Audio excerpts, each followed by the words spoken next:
Hello students, how are you all? I hope you all are good and doing well. So Khushbu ma'am once again welcome you on your channel Shine with Science. Students, हम पढ़ रहे थे ICSE board class 6 chemistry का chapter 4 elements, compounds, symbols and formulas, right, जिसमें हम जान चुके हैं बच्चों के एलिमेंट्स क्या होते हैं, राइट। एलिमेंट्स के बारे में हमें पता है कि एलिमेंट्स क्या होते हैं, वो एक तरीके के ही एटम से बने होते हैं, बिल्कुल प्योर सब्सटेंस होते हैं, राइट।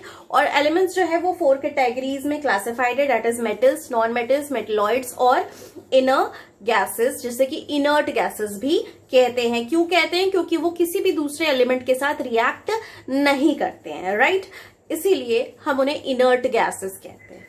आई बात समझ में बच्चों?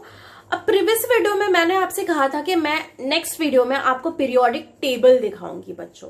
तो ये है periodic table, this is the periodic table, ठीक है। अब पीरियोडिक टेबल क्या है? तो बेसिकली, और इसे किसने बनाया? तो मेंडलीव जो थे, मेंडलीव नाम के एक केमिस्ट थे, उन्होंने इस पीरियोडिक टेबल को डिजाइन किया। पीरियोडिक टेबल को उन्होंने ही डिजाइन किया। किस बेसिस पे उन्होंने डिजाइन किया पीरियोडिक टेबल को? उन्होंने एलिमेंट्स को प्लेस किया पीरियोडिक टेबल में according to the increasing order of their atomic mass. मतलब हर एलिमेंट का क्या होता है ना बच्चों, एक एटॉमिक मास होता है। हर एलिमेंट की बात करें तो उसका एक एटॉमिक मास होता है। अब एटॉमिक मास क्या होता है बच्चों? अगर एटॉमिक मास की बात की जाए तो एक एटम में क्या होता है ना, एटम्स जो होता है, एटम्स जो है ये 3 चीजों से मिलके बना है बच्चों, ठीक है। ये जो है ये 3 चीजों से मिलके बना है। इलेक्ट्रॉन, फिर होता है आपका प्रोटॉन, और फिर होता है न्यूट्रॉन, फिर आता है बच्चों न्यूट्रॉन, ठीक है। इलेक्ट्रॉन, प्रोटॉन और न्यूट्रॉन, ये 3 चीजें हर एटम में होती हैं बच्चों, ठीक है। ये 3 चीजें होती ही हैं, लेकिन इनके नंबर्स क्या हैं, ये वैरी करते हैं, ठीक है। इनके नंबर्स जो हैं ये डिफरेंट होते हैं। अलग अलग एलिमेंट्स में आपको अलग मतलब डिफरेंट नंबर ऑफ इलेक्ट्रॉन्स मिलेंगे, डिफरेंट नंबर ऑफ प्रोटॉन्स मिलेंगे, डिफरेंट नंबर ऑफ न्यूट्रॉन्स मिलेंगे, ठीक है। ऐसा नहीं है कि सारे एलिमेंट्स में एक ही, मतलब अगर मान लीजिए सपोज हाइड्रोजन में क्या होता है कि 1 इलेक्ट्रॉन होता है, ठीक है। तो ऐसा नहीं है कि सारे एलिमेंट्स में 1 ही इलेक्ट्रॉन्स होंगे, नहीं, किसी में 2 होंगे, किसी में 3 होंगे, किसी में 4 होंगे, ठीक है। तो क्या है, प्रोटॉन्स जो है हाइड्रोजन में नहीं होता है, जीरो होता है प्रोटॉन, ठीक है। तो अब ऐसा नहीं है कि और बाकी किसी एलिमेंट में प्रोटॉन्स नहीं प्रेजेंट होंगे, किसी में 1 होगा, किसी में 2 होगा, ठीक है। न्यूट्रॉन्स 1 होता है, ठीक है। हाइड्रोजन की बात करें तो इसमें न्यूट्रॉन्स 1 होता है। तो जरूरी नहीं है कि सारे एलिमेंट्स में 1 ही हो, मतलब डिफरेंट नंबर्स होते हैं डिफरेंट एलिमेंट में, इन तीनों ही पार्टिकल्स के कह सकते हैं हम, इलेक्ट्रॉन, प्रोटॉन और न्यूट्रॉन की, ठीक है। एक एटम जो है, ये जो एक एटम है, एक एटम में प्रेजेंट होता है इलेक्ट्रॉन, प्रोटॉन और न्यूट्रॉन। सबसे बाहर होता है इलेक्ट्रॉन, उसके अंदर होता है प्रोटॉन और सबसे बीच में होता है न्यूट्रॉन, ठीक है बच्चों। तो इन तीनों जो ये जो तीनों चीज प्रेजेंट है, इन तीनों चीजों का मिला के कुछ एक मास होता होगा, बच्चों ना, इन तीनों का मिला के एक मास होता होगा। इन तीनों के मास को मिला के ही कहते हैं क्या, एटॉमिक मास। इन तीनों के ही मास को हम मिला के कहते हैं एटॉमिक मास। मतलब जितने भी नंबर ऑफ इलेक्ट्रॉन्स प्रेजेंट होंगे उनका मास, जितने नंबर ऑफ प्रोटॉन प्रेजेंट होंगे उनका मास, और जितने नंबर ऑफ न्यूट्रॉन प्रेजेंट होंगे उनका मास, उन सबका सम टोटल मिला के हम कहते हैं कि इस एलिमेंट का एटॉमिक मास इतना है। अब जैसे एटॉमिक मास हाइड्रोजन की बात करें, हाइड्रोजन का एटॉमिक मास है 1.0079, ठीक है। तो इसके जो इलेक्ट्रॉन, प्रोटॉन और न्यूट्रॉन का ओवरऑल मास जो है वही इसका एटॉमिक मास होगा, ठीक है। वही इस हाइड्रोजन का एटॉमिक मास होगा, ठीक है। हाइड्रोजन की बात करें, ठीक है, तो हाइड्रोजन के इलेक्ट्रॉन, प्रोटॉन, न्यूट्रॉन का जितना मास होगा तीनों का मिला के, वही हाइड्रोजन एलिमेंट के एक एटम का मास होगा, यानी कि एटॉमिक मास होगा। तो जैसे जैसे हम पीरियोडिक टेबल में आगे बढ़ते हैं, आप बच्चों देख सकते हैं, जैसे जैसे हम आगे बढ़ते हैं ना, वैसे वैसे एटॉमिक मास क्या है, बढ़ता जा रहा है। देखिए हाइड्रोजन का यहाँ 1.0079 है, उसके बाद अगर आप इधर आएंगे तो हीलियम है, ठीक है, हीलियम का 4.0026 है, ठीक है। फिर उसके बाद इधर आ जाइए, आप देख सकते हैं लिथियम का उसके बाद है आपका 6 6.941, ठीक है। उसके बाद बेरिलियम का है 9.0122, फिर उसके बाद इधर आ गए बोरोन का है 10.811। इस तरीके से आप देख रहे हैं कि जो एटॉमिक मास है वो बढ़ता जा रहा है, एटॉमिक मास जो है वो बढ़ता जा रहा है, ठीक है। पीरियोडिक टेबल में जैसे जैसे हम आगे बढ़ रहे हैं वैसे वैसे एटॉमिक मास क्या है बच्चों, बढ़ता जा रहा है, ठीक है। तो atomic increasing of atomic mass के आधार पे ही पीरियोडिक टेबल में मेंडलीव ने एलिमेंट्स को प्लेस कर दिया है, ठीक है। आई बात समझ में बच्चों? तो ये पीरियोडिक टेबल जैसे कि आप ये देख सकते हैं, ये जो ग्रीन से है ये सारे मेटल्स हैं, ठीक है। फिर ये जो येलो है ये जो है ये नॉन मेटल्स है, ये जो पिंक है ये मेटलॉइड्स है, और ये जो है ये 6 क्या है, ये इनर्ट गैसेस हैं या नोबल गैसेस है। आई बात समझ में बच्चों? तो ये इतनी बात हो गई, ठीक है। आपको समझ में आ गया कि सबसे पहले पीरियोडिक टेबल किसने बनाया, किसने डिजाइन किया? मेंडलीव ने। किस बेसिस पे किया है? On the basis of increasing order of atomic mass of elements, ठीक है। एलिमेंट्स के बढ़ते हुए एटॉमिक मास के क्रम में उन्होंने एलिमेंट्स को पीरियोडिक टेबल में अरेंज किया है, ठीक है। एटॉमिक मास क्या होता है बच्चों? मैंने आपको बता दिया कि एटम्स में क्या प्रेजेंट होते हैं, इलेक्ट्रॉन, प्रोटॉन और न्यूट्रॉन, ठीक है। तो इन इलेक्ट्रॉन, प्रोटॉन और न्यूट्रॉन्स का जो ओवरऑल मास होता है तीनों का मिला के, ठीक है, उसी को हम कहते हैं उस एलिमेंट का एटॉमिक मास। यानी कि हाइड्रोजन का एक एटम जो है उसका एटॉमिक मास 1.0079 होता है। आई बात समझ में बच्चों? ठीक है। अब आप देख रहे होंगे कि मैम ये नीचे भी कुछ इधर दिख रहा है, इधर लैंथेनॉइड्स लिखा है, इधर एक्टिनाइड्स लिखा है। तो बच्चों क्या है ना कि इसको अलग से इधर इसलिए बना दिया गया क्योंकि अगर इसको भी इसी में ऐड करते तो क्या होता कि ज्यादा स्पेस ऑक्यूपाई करता, ठीक है। तो इसमें ज्यादा कॉलम्स बढ़ जाते, तो कन्वीनियंस के लिए इसको एक अलग ब्लॉक दे दिया गया है, इसको एफ ब्लॉक कहते हैं, जो कि आप हायर क्लासेस में पढ़ेंगे, ठीक है। आप ये जो एक्टिनाइड्स होते हैं ना बच्चों, इस एक्टिनाइड्स जो होते हैं ये मेनली ये सारे रेडियो एक्टिव एलिमेंट होते हैं। रेडियो एक्टिव एलिमेंट यानी कि जो जिनमें बहुत हाई एनर्जी होती है और एक्सप्लोजिव नेचर के होते हैं, ठीक है।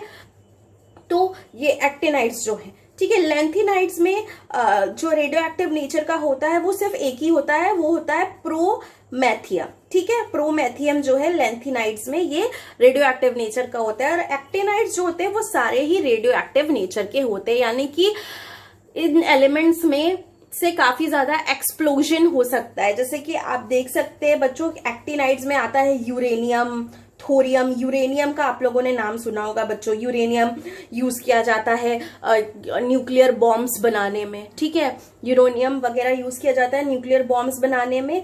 क्यों यूज किया जाता है? क्योंकि ये रेडियो एक्टिव होता है, ये ब्लास्ट कर सकता है, एक्सप्लोजन क्रिएट कर सकता है, इसलिए।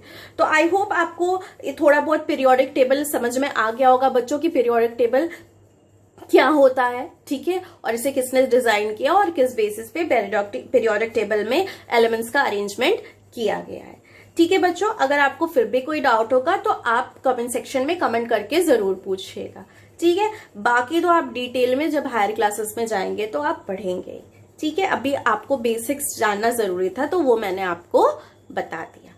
चलिए, ये बात हो गई पीरियोडिक टेबल की, ठीक है। अब शुरू करेंगे हम क्या बच्चों, नेक्स्ट टॉपिक हमारा जो है कंपाउंड्स। आई होप आपको पीरियोडिक टेबल अच्छे से समझ में आ गया होगा स्टूडेंट। चलिए अब नेक्स्ट टॉपिक स्टार्ट करते हैं, compounds.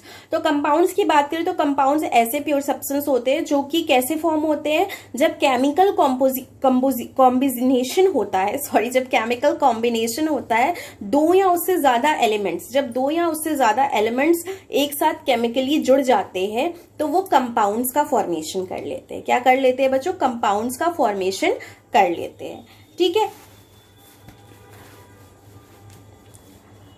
Example, water, marble, glucose, sugar, salt, alcohol, carbon dioxide, calcium oxide, nitrogen dioxide, zinc, chloride, etc. ये सारे क्या है बच्चों? ये जो है कंपाउंड्स है। स्मॉलेस्ट यूनिट जो होता है कंपाउंड का वो क्या होता है बच्चों? मॉलिक्यूल होता है। स्मॉलेस्ट यूनिट, अगर हम कंपाउंड की स्मॉलेस्ट यूनिट अगर कोई आपसे पूछे तो आप कहेंगे मॉलिक्यूल, जो कि एटम्स का बना होता है। कितने एटम्स? मॉलिक्यूल दो या उससे ज्यादा एटम्स से मिलके बनते हैं, राइट। तो 2 या उससे ज्यादा एलिमेंट्स के एटम से मिलके मॉलिक्यूल बनते हैं डेफिनेट प्रोपोर्शन में, दैट इज एक फिक्स्ड रेशियो होता है, ठीक है। अब to understand the meaning of a compound the following facts are to be considered, ठीक है। कंपाउंड का मतलब समझने के लिए ये फैक्ट्स हम कंसिडर कर सकते हैं कि 26 इंग्लिश अल्फाबेट्स होते हैं, राइट। 26 अल्फाबेट होते हैं जो कि एक ह्यूज नंबर ऑफ वर्ड बनाते हैं, जिनकी डिफरेंट कॉम्बिनेशन होती है। जब आप डिक्शनरी में पढ़ते हैं ना, तो इन सारे अल्फाबेट्स की क्या होता है, डिफरेंट डिफरेंट कॉम्बिनेशन से वर्ड्स बनते हैं। तो 10 डिजिट्स फ्रॉम 0 to 9, जैसे 0 to 9 10 डिजिट्स बनाते हैं। अब इनफाइनाइट सेट्स ऑफ नंबर्स उसी से इनफाइनाइट सेट ऑफ नंबर बन जाते हैं 0 से 9 तक में, ठीक है। अब only a few basic units building blocks make a large number of objects, ठीक है। सिर्फ कुछ बेसिक यूनिट्स यानी बिल्डिंग ब्लॉक्स क्या होती है, एक लार्ज नंबर ऑफ ऑब्जेक्ट बना देती है और मटेरियल्स बना देती है वेरियस कॉम्बिनेशंस के साथ। अब जैसे नंबर है बच्चों 0 to 9 है, अब 0 to 9 नंबर से ही क्या होता है, इन्फिनाइट नंबर्स बन जाते हैं, उन्हीं से इन्फिनाइट सेट्स ऑफ नंबर्स आप क्रिएट कर लेते हैं 0 to 9 डिजिट्स ही यूज करके। तो इसी तरीके से बच्चों एलिमेंट्स भी होते हैं कि 2 या 2 से ज्यादा या एलिमेंट्स के सेट को यूज करके उनके सेट्स के थ्रू कई सारे कंपाउंड्स बन जाते हैं, ठीक है। This means most of the things known to us consist of combination of different elements. Not all the molecule of a compound are same in all respect, किसी कंपाउंड के सारे मॉलिक्यूल्स क्या होते हैं, सेम होते हैं, सभी तरीके से सेम होते हैं, लेकिन ये डिफर करते हैं दूसरे कंपाउंड के मॉलिक्यूल से, ये डिफर करते हैं। इसलिए हर कंपाउंड का अपना खुद का एक स्पेसिफिक फिजिकल और केमिकल प्रॉपर्टी होता है, ठीक है। हर कंपाउंड का अपना खुद का एक फिजिकल और केमिकल प्रॉपर्टी होता है बच्चों। मॉलिक्यूल जो होते हैं वाटर के, वो पूरी तरीके से डिफरेंट होते हैं ग्लूकोज के मॉलिक्यूल से, ठीक है।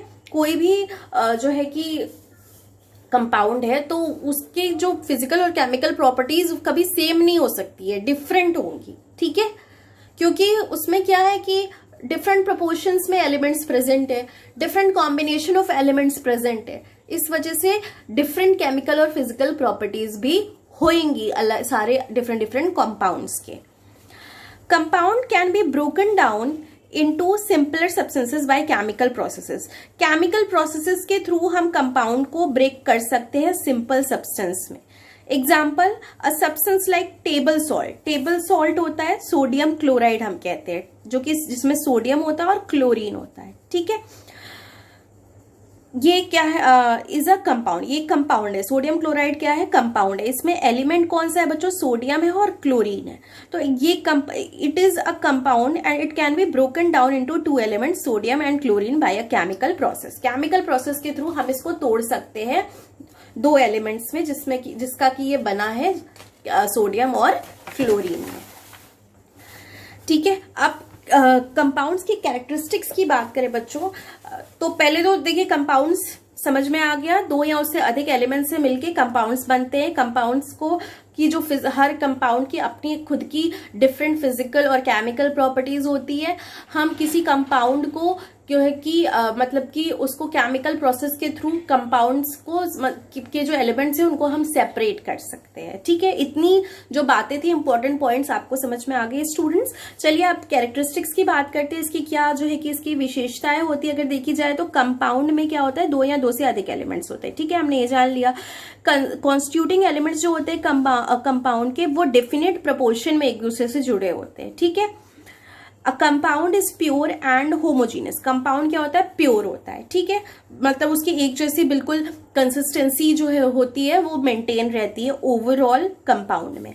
फिजिकल और केमिकल प्रॉपर्टीज जो होती है कंपाउंड की, वो डिफर करती है एलिमेंट्स, उसकी जो जिस एलिमेंट का वो बना हुआ है ना, उस एलिमेंट से डिफरेंट फिजिकल और केमिकल प्रॉपर्टी होगी कंपाउंड की, ठीक है। क्योंकि उसमें कॉम्बिनेशन आ गया है ना, उसमें ज्यादा एलिमेंट्स मिल गए हैं, उसमें 2 या 3 या 4 ऐसे एलिमेंट्स मिलके एक कंपाउंड बना लिए हैं। तो अलग अलग कंपाउंड, अलग अलग एलिमेंट्स मिले, अलग अलग एलिमेंट्स की अपनी अलग अलग फिजिकल और केमिकल प्रॉपर्टीज हैं।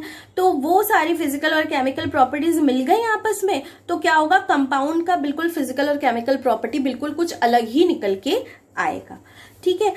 कंपोनेंट्स जो होते हैं कंपाउंड के, उनको हम सेपरेट नहीं कर सकते फिजिकल मीन्स से, ठीक है। फिजिकल मीन्स या हम चाहे कि फिल्टर करके अलग कर ले, एवोपरेशन के प्रोसेस के थ्रू अलग कर ले, डिकेंटेशन, बॉइलिंग, मेल्टिंग या फ्रीजिंग से अलग कर ले, तो ऐसा हम नहीं कर सकते। हम केमिकल प्रोसेस के थ्रू ही कंपाउंड्स में से एलिमेंट्स को सेपरेट कर सकते हैं। अब देखिए जैसे कंपाउंड्स में वाटर आपका कंपाउंड है, ये हाइड्रोजन ऑक्सीजन इसके एलिमेंट्स है। शुगर के कार्बन हाइड्रोजन ऑक्सीजन एलिमेंट्स है।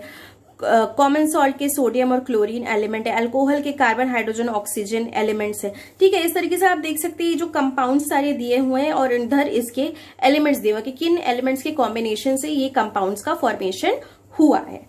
To explain the above characteristics, let us take an example of a very simple compound, water. Water was earlier thought, water पहले सोचा गया था कि to be an element, इसको element माना गया था, बट बाद में पाया गया कि ये क्या है, एक कंपाउंड है, एलिमेंट नहीं है, क्योंकि ये कॉम्बिनेशन है एलिमेंट्स का, हाइड्रोजन और ऑक्सीजन का। वाटर फॉर्म होता है दो एलिमेंट से, हाइड्रोजन और ऑक्सीजन जब कंबाइन करते हैं केमिकली तो वाटर बनता है फिक्स रेशियो में 1:8 बाई मास, ठीक है। 1:8 रेशियो होती है हाइड्रोजन और ऑक्सीजन की। From what ever source, water को किसी भी सोर्स से लिया जाए और टेस्ट किया जाए तो रेशियो हाइड्रोजन और ऑक्सीजन की सेम ही होगी, ठीक है। It will always have a fixed formula, इसका हमेशा फिक्स्ड फॉर्मूला होगा H2O, यानी कि 2 एटम्स होंगे हाइड्रोजन के और 1 एटम होगा ऑक्सीजन एलिमेंट का। जो प्रॉपर्टीज होगी वाटर की वो पूरी तरीके से डिफरेंट होगी, किससे, उसके कांस्टेंट एलिमेंट से। हाइड्रोजन क्या है बच्चों, गैस है। ऑक्सीजन क्या है, गैस है। लेकिन ये जब दोनों आपस में मिलके कंबाइन किए तो एक लिक्विड बन गया, ठीक है। तो क्या है, प्रॉपर्टी अलग हुई, फिजिकल और केमिकल प्रॉपर्टी अलग हुई बच्चों, ठीक है। ये यही बात लिखी हुई है। हाइड्रोजन क्या होता है, हाइड्रोजन से आग लग जाती है। ऑक्सीजन क्या होता है, ऑक्सीजन के एब्सेंस में आग नहीं लग सकती। आग लगाने के लिए, कंबशन के लिए ऑक्सीजन बहुत जरूरी है, ठीक है। और हाइड्रोजन गैस फट से आग पकड़ लेता है, और वाटर क्या है, वो आग बुझाने के काम आता है। तो इस तरीके से क्या है, बिल्कुल ही फिजिकल और केमिकल प्रॉपर्टीज बिल्कुल डिफरेंट हो गई है ना। वाटर मॉलिक्यूल को हम तोड़ नहीं सकते कांस्टेंट एलिमेंट्स में हाइड्रोजन और ऑक्सीजन के सिंपल फिजिकल मेथड से, ठीक है। इसके जो कंपोनेंट्स हैं इसको हम सेपरेट कर सकते हैं। एक केमिकल प्रोसेस होता है इलेक्ट्रोलाइसिस, इलेक्ट्रोलाइसिस नाम का एक प्रोसेस होता है, उसी के थ्रू हम इसको तोड़ सकते हैं, ठीक है। इसके बारे में आप लोग हायर क्लासेस में पढ़ेंगे बच्चों, ठीक है। हीट और लाइट जो प्रोड्यूस्ड होती है जब हाइड्रोजन और ऑक्सीजन जलते हैं एक साथ और केमिकली कंबाइन करके फॉर्म करते हैं water. Heat and light are produced, heat और लाइट प्रोड्यूस्ड होता है बच्चों जब हाइड्रोजन और ऑक्सीजन जल के जब एक साथ जलते हैं और केमिकली जुड़ते हैं तो ये वाटर फॉर्म करते हैं, तो हीट और लाइट प्रोड्यूस होता है, ठीक है। हीट और लाइट प्रोड्यूस होता है। अब जैसे कि इसकी एक प्रॉपर्टी थी ना कि एनर्जी एब्जॉर्ब होती है और एनर्जी रिलीज भी होती है, ठीक है। एनर्जी या तो एब्जॉर्ब होती है, या तो जब भी कोई कंपाउंड का फॉर्मेशन होता है बच्चों तो या तो एनर्जी इवॉल्व होती है या तो एनर्जी रिलीज होती है, ठीक है। दूसरा एग्जाम्पल है कॉमन सॉल्ट, जो कि एक कंपाउंड है सोडियम क्लोराइड, जो कि बना होता है सोडियम और क्लोरीन का। सोडियम एक मेटल होता है जो कि जिसको हम केरोसिन ऑयल में स्टोर करके रखते हैं, क्योंकि ये एयर और वाटर से बहुत जल्दी रिएक्ट करके आग लग जाती है, इसमें फ्लेमेबल होता है। क्लोरीन एक रिएक्टिव ग्रीनिश येलो गैस होता है क्लोरीन, जो कि पॉइजनस होता है। लेकिन जब ये दो एलिमेंट्स केमिकली जुड़ते हैं तो ये कॉमन सॉल्ट बना लेते हैं, जो कि बिल्कुल नॉन पॉइजनस होता है, वाइट सब्सटेंस होता है, जिसे कि हम अपने खाने में यूज करते हैं टेस्ट ऐड करने के लिए और उससे न्यूट्रिशन भी ऑब्टेन करते हैं। तो देख रहे हैं बच्चों कि सोडियम क्या एक मेटल है, वो बहुत ही फ्लेमेबल होता है। अगर उसको केरोसिन में डाल के नहीं रखा जाएगा तो वो बहुत जल्दी वो आग पकड़ लेता है, ठीक है। एयर और वाटर से बहुत जल्दी रिएक्ट करता है। वही क्लोरीन क्या है, एक पॉइजनस गैस है, लेकिन जब दोनों मिल रहे हैं और कंपाउंड का फॉर्मेशन कर रहे हैं तो उससे एक बिल्कुल नई चीज बन के आ रही है, सोडियम क्लोराइड कॉमन सॉल्ट, जिसे कि हम खाते हैं रोज डेली अपने खाने में डाल के, ठीक है। तो इस तरीके से क्या है, बिल्कुल एक नया चीज बन गया और उसकी फिजिकल और केमिकल प्रॉपर्टी भी बिल्कुल डिफरेंट है, right. 2 elements present in salt can be separated. 2 elements जो प्रेजेंट है सॉल्ट में, इसको हम इलेक्ट्रोलाइसिस की प्रोसेस के थ्रू सेपरेट कर सकते हैं। 2 और more elements when mixed in any proportion and not combining chemically form a mixture। जब दो या दो से अधिक एलिमेंट्स मिलते हैं किसी भी प्रोपोर्शन में और केमिकली नहीं जुड़ते हैं, एक दूसरे से केमिकली नहीं जुड़ते हैं बच्चों, जब दो या दो से अधिक एलिमेंट्स आपस में मिलके, तो उसे हम मिक्सचर कहते हैं। मिक्सचर जैसे होता है आयरन और सल्फर का मिक्सचर होता है, ठीक है, एग्जाम्पल आयरन और सल्फर का मिक्सचर, ये एक दूसरे से केमिकली नहीं जुड़ेंगे, ठीक है, तो ये कंपाउंड नहीं बनाएंगे, ये मिक्सचर ही रह जाएंगे। ये एलिमेंट्स को हम सेपरेट कर सकते हैं फिजिकल मेथड से, अलग हम जिंक को कर लिया, अलग सल्फर को कर लिए, ठीक है। लेकिन जब एक कोई नया चीज बन जाएगा ना बच्चों, कंपाउंड बन जाएगा, तो उसको हम फिजिकली अलग नहीं कर सकते हैं, ठीक है। तो ये कंपाउंड्स दिए हुए हैं, ये एलिमेंट्स दिए हुए हैं, इन एलिमेंट्स का प्रपोर्शन दिया हुआ है बाय मास, कितना मास ऑफ हाइड्रोजन लिया गया, कितना mass of oxygen in compounds में प्रेजेंट है, ठीक है। तो ये आप लर्न कर सकते हैं बच्चों, ठीक है। In a compound elements always combine in a fixed proportion by mass, मतलब मास के द्वारा, मतलब एक फिक्स प्रोपोर्शन में ही एलिमेंट्स कंबाइन करते हैं सारे कंपाउंड्स में। कोई भी चेंज होगा अगर प्रोपोर्शन में एलिमेंट्स के, तो उससे क्या होगा, एक डिफरेंट ही कंपाउंड बन जाएगा। एग्जांपल, अगर दो हाइड्रोजन एटम्स कंबाइन करेंगे एक ऑक्सीजन एटम के साथ, तो वो मॉलिक्यूल फॉर्म करेंगे वाटर का।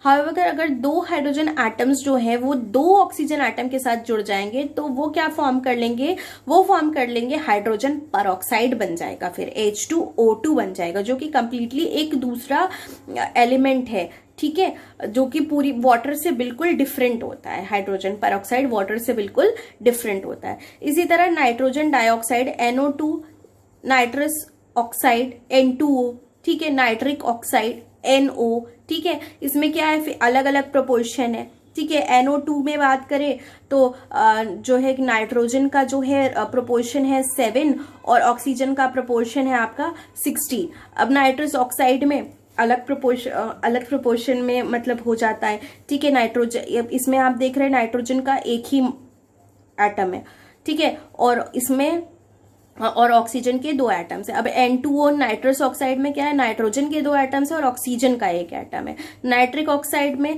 दोनों के एक ही एटम है।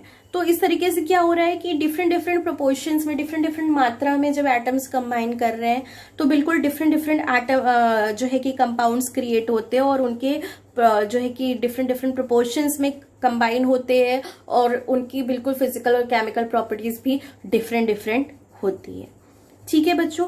आए बात समझ में? तो ये बात हो गई कंपाउंड्स की, ठीक है। नेक्स्ट है एक्सरसाइजेस। तो ये एक्सरसाइजेस हम इस चैप्टर के लास्ट में डिस्कस करेंगे बच्चों। नेक्स्ट हम स्टार्ट करेंगे इस चैप्टर में हमारा जो है एटम्स एंड मॉलिक्यूल्स, जो कि हम नेक्स्ट वीडियो में करेंगे। अगर आप नए हैं मेरे चैनल पे तो मेरे चैनल को सब्सक्राइब करें, मेरे वीडियो को लाइक और शेयर करना ना भूले स्टूडेंट्स। चलिए मिलते हैं नेक्स्ट वीडियो में एक नए टॉपिक के साथ। तब तक के लिए see you, have a good day, bye bye.